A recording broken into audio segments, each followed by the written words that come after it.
Me Skulls. I'm here with Nicole, and the topic for today is forgiveness. Forgiveness is something that all of us need, no matter what your life's experiences are. If you are alive, then forgiveness is a part of what you need in your life. Um, that means that all of us have been through hardships. All of us have been through things that are difficult, that are maybe painful and unpleasant, in one way or another, to one extreme or another. It doesn't matter the extreme. At the end of the day, forgiveness is still a part of what we need. So Nicole is here to chat with that about that with me. And I so appreciate it because she has a lot of wisdom and a lot of experience and a lot of focused and intentional effort. So Nicole, hi. Hi. I'm so I'm glad glad to to have see you you. here. Me too. It's good to see you. Good to see you too. So could you just introduce yourself and tell us a little bit about your experience and what led you on a pathway to really investigate forgiveness and how to apply it in your life? Yeah, absolutely. So my name's Nicole. I'm now getting close to 30 and I have four amazing children. But my understanding of forgiveness really began a while ago when I was about 18. So when I was in high school, it was actually the weekend before I turned 17. So I was 16, junior in high school, and I was raped. And afterwards, I really, really struggled for the rest of high school. But it wasn't until I started college and I was out on my own that I was able to really start dealing with the trauma. When I was still at home, there just wasn't room emotionally or spiritually really to deal with it. So I was getting ready to move. I was going to the University of Louisville. If you're from Kentucky, it's say Louisville. Everyone else calls it Louisville, but University of Louisville. It was like the week before classes started, and my dad came up with me to help me set up my room. I was renting a room in a house, and he had a dream. And in this dream, he said it was the most violent dream he'd ever had, and there was someone hurting me. And he grabbed the guy and he choked him out. And he in this dream he said he wanted to kill him. He didn't, but he wanted to. And he said he'd never felt rage like that before. And I asked him what he looked like, and he described the guy, and it was the guy who had raped me a few years before. And my dad had no idea what he had looked like. And so for me, that was a very triggering experience, but it was also a huge blessing because it kind of opened up that door that I needed to be opened in order to heal. Yeah. So after that happened, I started going to school, and I love school. I'm such a nerd. But I was plagued by anxiety, and I started going around campus. And this is someone I hadn't really thought about in a long time. And he lived over an hour away from where I was living at the time. But I kept thinking I saw him on campus on the way to class or walking through the dining hall. Like everywhere I looked, I thought I saw him. I started having trouble sleeping and nightmares. I remember trying to sit in class and take notes, and my notebooks were filled with these like scribbles and these just drawings just to kind of try and vent that anxiety and energy somewhere. So after a few weeks of this, I finally got angry. It's amazing how anger can be such a powerful tool to help us understand what's going on underneath. Can So I just I'm make a point on that? Like, it's so true. There's so many people that I run into who they try to suppress their anger. They see anger as a bad emotion, and we judge anger as being bad. But like you said, like what a gift anger is, because it is a motivator. It helps you say something's wrong and something needs to be made right. It's got to be there's a change that's needed, and anger is wonderful to help get our butt off the couch. Really, is what it is, and get to yeah. work doing the hard work of making the change. So thank you for mentioning that. Anyway, sorry to interrupt. Keep going. No, it's perfect. I'm glad that you said that. So I finally got angry, and I was driving. I don't recommend this for the people viewing from home. I had a little stick shift Ford Ranger, and I was driving way too fast down these backcountry roads and crying. And I was going to go back to my hometown, and I was going to find him, and I was going to take a baseball bat, and I was going to break the car, windows out of his car. Like, I just wanted to it wasn't revenge. I wasn't thinking about revenge. I was thinking about fairness. I wanted what was fair. I wanted what was owed to me. And it felt in that moment to me, it felt like a righteous anger. And so I'm driving, and at this point in my life, I was pretty mad at God or higher power or however you identify it. I was not connected in any way spiritually, but I remembered what I was raised with, and so I started praying. and basically asking for support in doing this because I was so convinced that I was right, that this man had to be stopped. I couldn't let him hurt anybody else. And I heard a voice, just as clear as I'm talking to you right now, tell me to forgive him. And I remember, I'm a little embarrassed to say this, I remember driving and actually swearing at God and being like, nope, you're out of your mind. Like, how could you possibly ask that of me? Like, of all of the things you could ask, how could you possibly ask for me to forgive this unforgivable, inhumane act? And I got that sweet reassurance in my heart again, that that's what I needed to do, was to forgive. And so I went back home, and I wasn't ready to pray for him. I knew from the scriptures that's what we're supposed to do, is, pray for those who trespass against us. And I tried. I remember trying to pray, and I literally could not say the words. I was still so angry and so heartbroken about what had happened. But at first I could pray for the other people he had hurt, because I knew I wasn't the only one. Yeah. So I began to pray for that.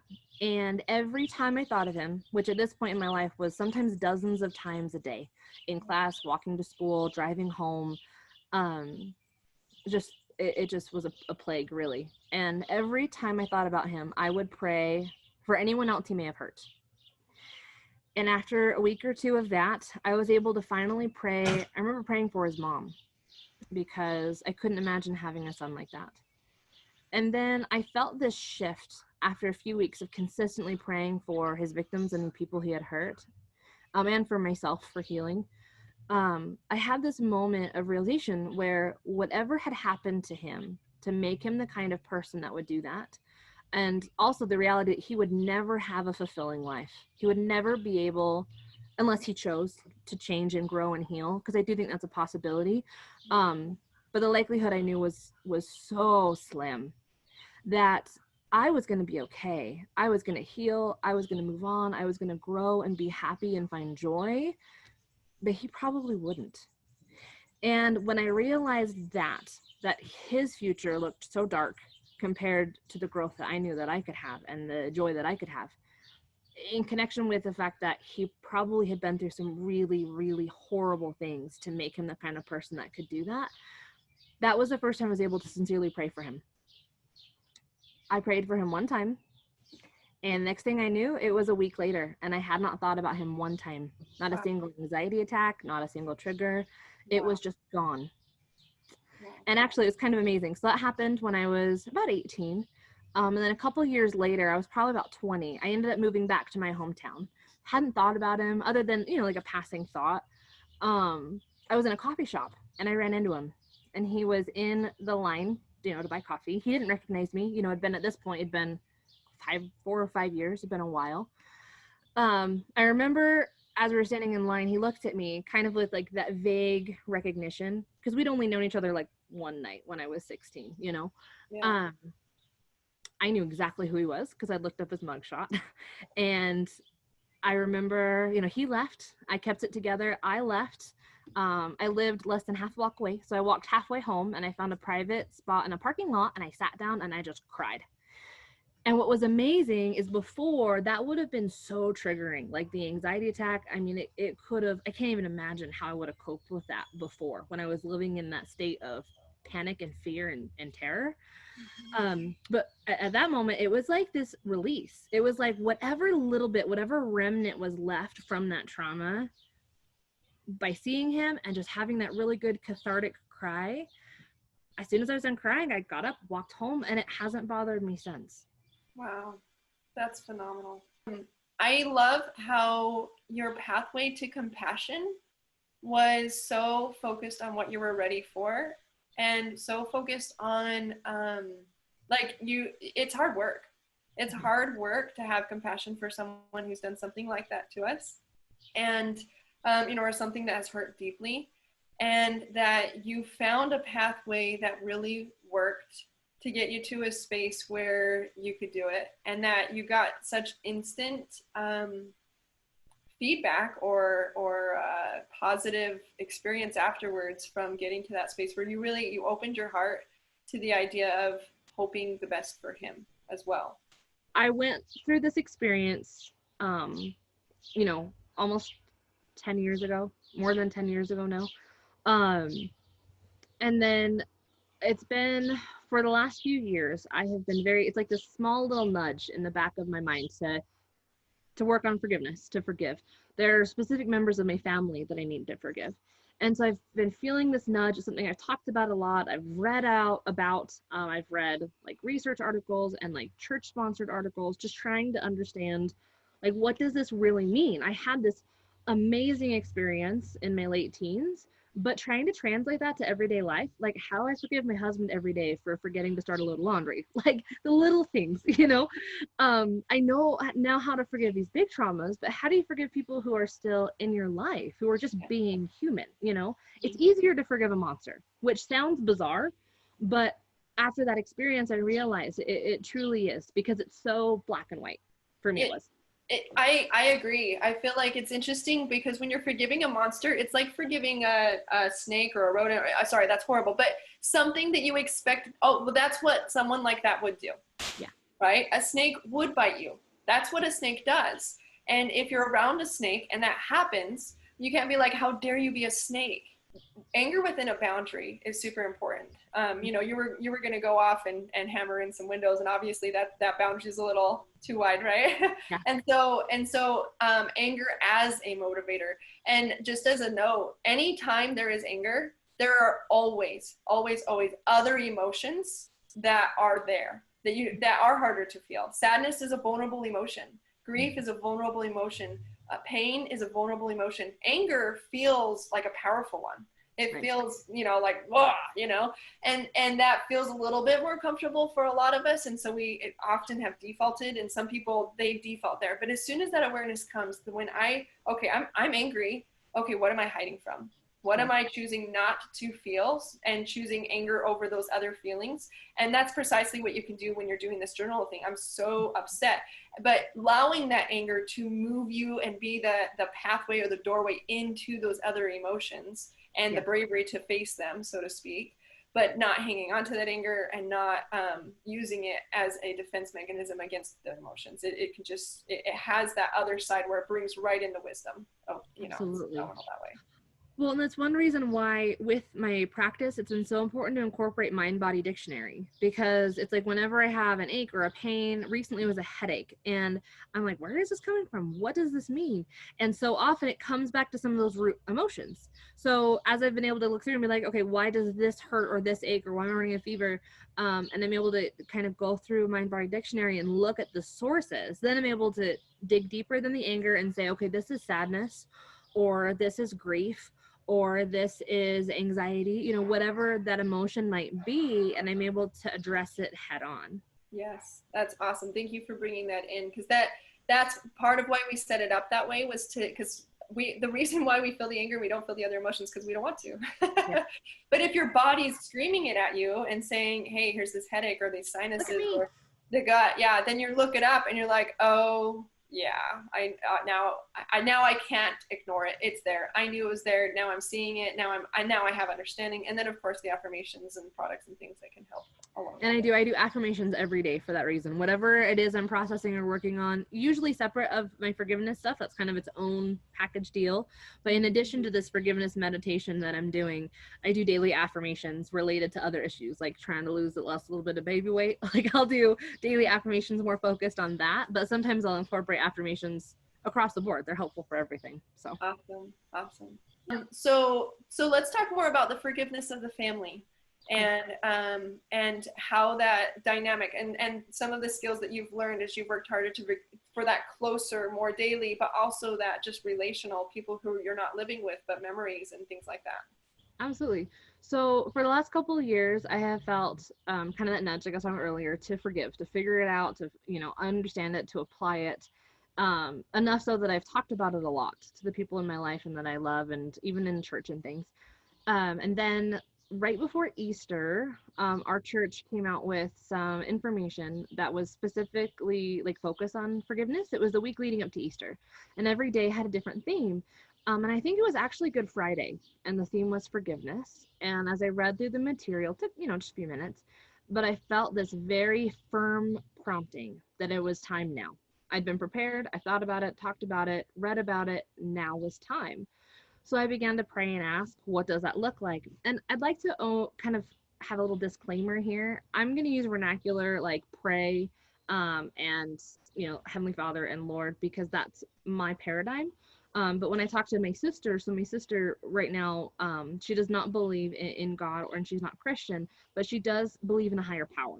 And so when I say God, I mean higher power. When I say pray, I mean meditate. However you need to reframe it, I think that this can apply to everyone across the board, regardless of the terms that we use. And I feel like, especially in a lot of religious cultures that I've run into in my own, I feel like the word pray is kind of like, oh, thank you for this day, thank you for awesomeness, and please bring more of it, And it's not like this in-depth connection. Whereas meditation does have more of that connotation. Meditation has a little bit more of a connotation of we're getting, in there, and we're really being here with ourselves in a really authentic way.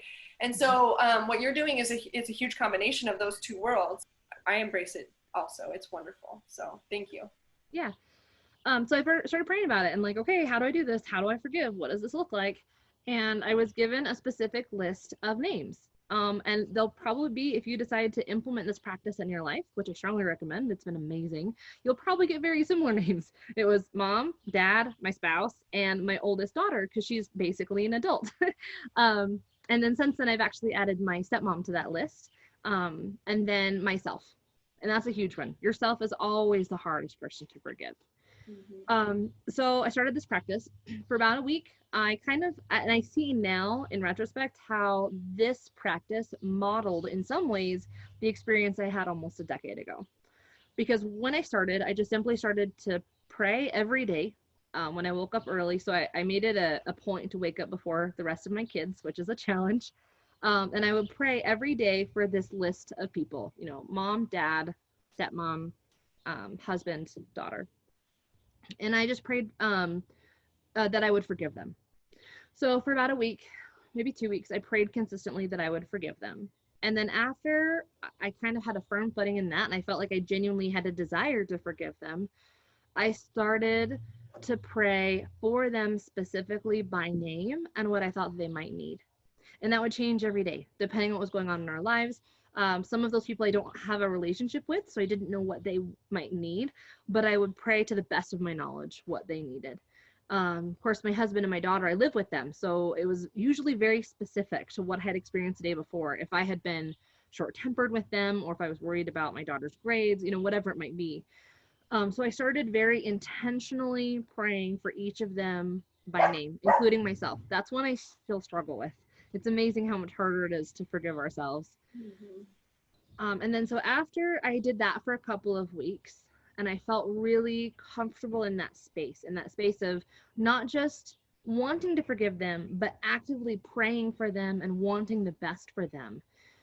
Then I was able to add this next component where I would do that. I'd pray for each of them by name, and then I would stop, and I would just allow myself to feel. And whatever came up, whether it was a memory, sometimes it was a memory, sometimes it was just an emotion. So this morning, actually, when I was praying, I recognized a family pattern of self-judgment that I got on my dad's side. And he'll be very open about that. He won't mind me sharing that. But self-judgment and really self-deprecation almost. And it's been a generational pattern. And so, that was brought to my attention today, and it was something I meditated on and processed through. Mm-hmm. So I did that for a couple weeks, a week or two, where I would just stop and meditate, and whatever came to my mind and heart, I would just allow myself to feel, allow myself to process through it. And then after a little while of doing that, I realized that wasn't quite enough. I wasn't getting quite deep enough into it. So what I've been doing since then is, I'll start this practice by praying specifically for each person by name.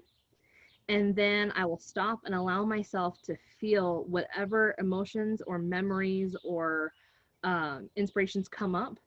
And then from there, I'll actually journal about it. I'll ask the Lord or higher power or my inner self how I should feel or what I need to learn from this. And I'll just write. And sometimes it's like 3 sentences, and sometimes it's pages. It just kind of depends on the experience. But through it, it's been incredible. So obviously have been through trauma in my teens. I've actually been through a lot of trauma before that. And I've been to lots of therapists over the years. And one thing that I found is I'm really good at talking. So I can sit down and I can talk about these experiences, but it's almost like talking in third person. I'm also a writer. And so it's almost like talking about a character. It's almost like I can emotionally disconnect and talk about these things as if they happen to someone else. And so all the talk therapy in the world didn't do me any good. Nothing against talk therapists. They're amazing. And I think they bless a lot of lives. I just had a disconnect where I wasn't able to access the healing I needed through talk therapy. And so this process, along with EMDR, which is a very specialized type of therapy, but this process, this daily meditation, it's allowed me to really feel, which is something that's I'm not comfortable with. It doesn't come naturally to me. But by setting apart this time to really allow myself to feel it and to process these memories and emotions and then to write them out, it has allowed a level of healing that I didn't think I'd have in this life. In fact, I used to joke, one of those people I pray for every day is someone who's hurt me quite a bit over the years and pretty systematically, as a child and then again, and still as an adult, just because of different circumstances. And I used to joke that I wouldn't be able to forgive her until she was dead. And it's And kind then of it'll had this magically thing come. that, It'll magically, oh, now I'm there. That's yeah, the fantasy part, right? totally. And I joked about it because I didn't think it was true, but I really did believe it was true. Deep down internally, I joked because I knew I shouldn't believe it, but I did. And so this has really been eye-opening for me because that relationship, I have seen more progress in that relationship than any of the others. And it's something that I genuinely never thought would happen in this lifetime. Isn't that phenomenal that as you do the effort to do the forgiveness side, your side, the only side you can control, right? Somehow that relationship begins to be more balanced Yeah. and less traumatic. Yes. You know, and the interesting part of that too is part of the reason why is because you're aware. You've dealt with stuff from that's, you know, forever old that nothing can change, you know, no one can change anything that happened from forever ago.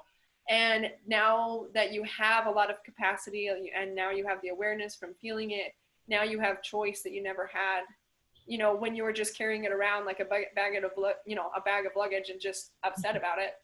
And then of course that carrying that with you, even if it wasn't on your front, you know, it was behind that front when you interacted with them. And then that interaction just, you know, then plays out totally differently than when you have taken the time and the effort to face that stuff that's within you and, you know, dislodge it from your system.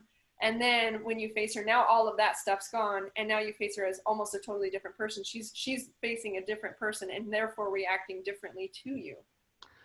I love that. And that's so true. Another part of that I have seen is when I see her now, it feels like I'm looking at a different person. Wow. Every time before, it was loaded with all this childhood trauma. There was so anxiety for me was a huge thing. Anytime she was around or would call or I knew she was going to be within like a half-mile radius, my anxiety would just spike.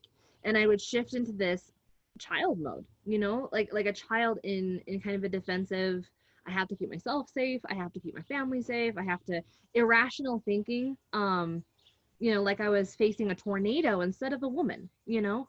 Yeah. And so by forgiving her for things that happened when I was little and recognizing, so she struggles with mental illness, so recognizing, not rationally because I've known that for years, but emotionally and internally recognizing that she is a human who has gone through really awful things, who struggles with very significant emotional disorders that keep her from seeing the world that we do, to keep her from seeing logic and reason and morality and, you know, those things that we kind of take for granted.